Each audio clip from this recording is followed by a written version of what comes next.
Let's get to the issue at hand. Who is Joe Kent, and why is the FBI afraid of him? Well, Joe Kent was a CIA field operative who was active in Syria.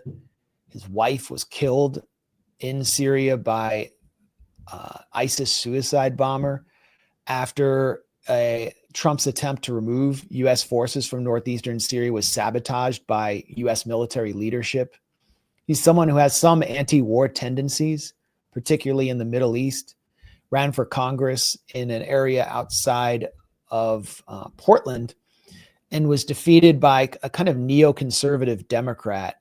It really felt like a kind of U.S. intelligence-oriented Democrat who was liberal on social issues and pro-war where it counted, had a massive infusion of money, Marie Gluesenkamp.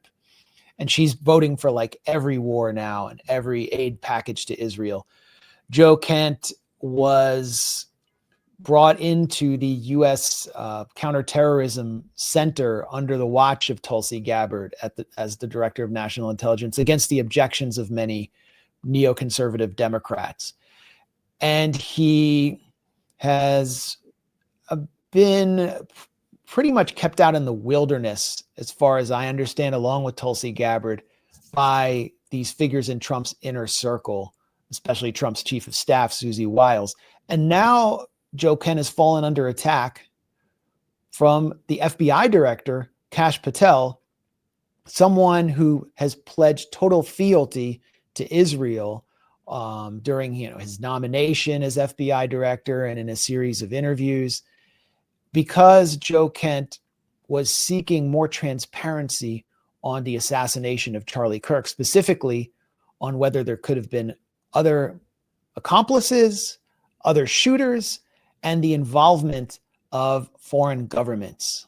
And we can imagine which foreign governments might frighten FBI leadership and the Trump administration itself, which a particular foreign government that Donald Trump himself appears frightened of. That foreign government would be the one whose head twice publicly denied that his government had anything to do with the murder of Charlie Kirk. Do we know exactly what trail Kent's investigators are on and what evidence they have, and why the FBI is so animated about this, that somebody with intel experience would be looking at their records? What are they afraid he's going to find? Well, first, it's a turf battle. Patel is trying to discredit Joe Kent, painting him as a conspiracy theorist, painting the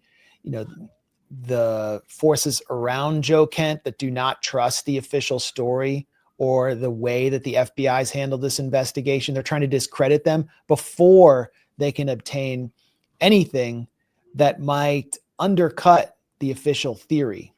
The official theory is unproven, but the official theory has enormous political gravity because if Tyler Robinson can be found guilty as the lone shooter who shot Charlie Kirk to impress his furry friends because Charlie Kirk made anti-trans comments, then it justifies a massive security state crackdown on the left.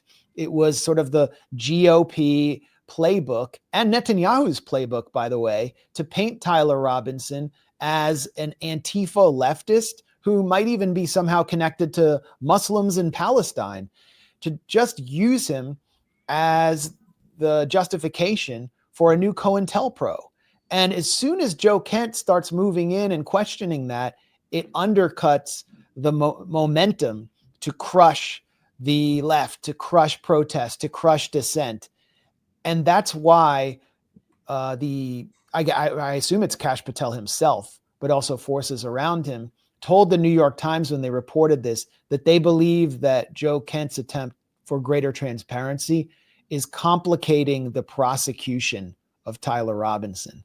In other words, it's complicating their attempt to achieve a desired political result by pinning the blame entirely on him, when I guarantee you, if you put a poll to the majority of Republican voters, but especially younger supporters of Donald Trump, they will not believe the official story at all. And so I think if you want to make that prosecution legitimate and credible among your base, then you want more transparency, but they're freezing Joe Kent out because they seem to be afraid of something. Now, he has a team of investigators, some of whom are ex-FBI agents, others ex-other agents in the federal government. Has his investigation been shut down, or is he still pursuing it? I don't know. Another reason they would want to shut it down, though, is Miriam Adelson, Ike Perlmutter, all these pro-Israel Zionist warlord donors. They don't want anyone, poking around for some kind of Israeli tie there. They want to shut this down before it even starts. And so, you want them to fund your successor, J.D. Vance, his campaign. J.D. Vance just described Miriam Adelson as a friend at a TPUSA event. Then you got to just cut this off. You can't have them, not even whether or not Joe Kent actually obtains anything usable or actionable. You can't have figures in your administration looking for a potential Israeli angle. The Daily Beast headline, you've probably seen this. Keystone Cash, that's Cash Patel, starts MAGA civil war over wild conspiracy claims. That's a classic Daily Beast headline. The MAGA civil war has been raging for months and months. I think October 7th ignited the MAGA civil war because there was always going to be an element that existed in the shadows of Pat Buchanan within MAGA that was suspicious of Israel's role and actually disgusted with its role in U.S. politics. And they're now stronger than ever, as you can see from J.D. Vance at his latest event in Mississippi on the TPUSA tour, getting asked about Miriam Adelson's influence, getting asked about Trump's conflicts of interest.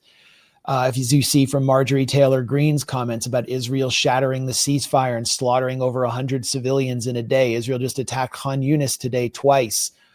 J.D. Vance said, well, Trump is applying leverage. Where's the leverage? He's getting criticized from within MAGA on these very core issues. So the fight over who killed Charlie Kirk is really a proxy for these deeper issues.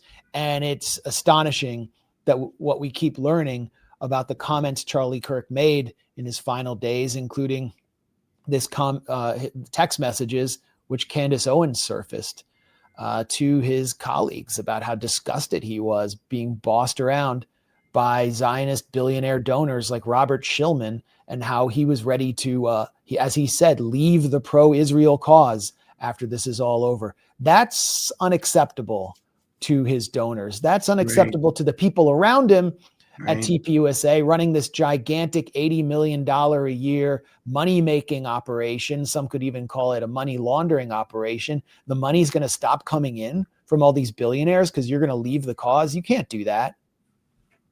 Why did Netanyahu twice deny that Israeli agents were in any way responsible for Kirk's murder? Because so many people believed they were. And I never said there was evidence for it.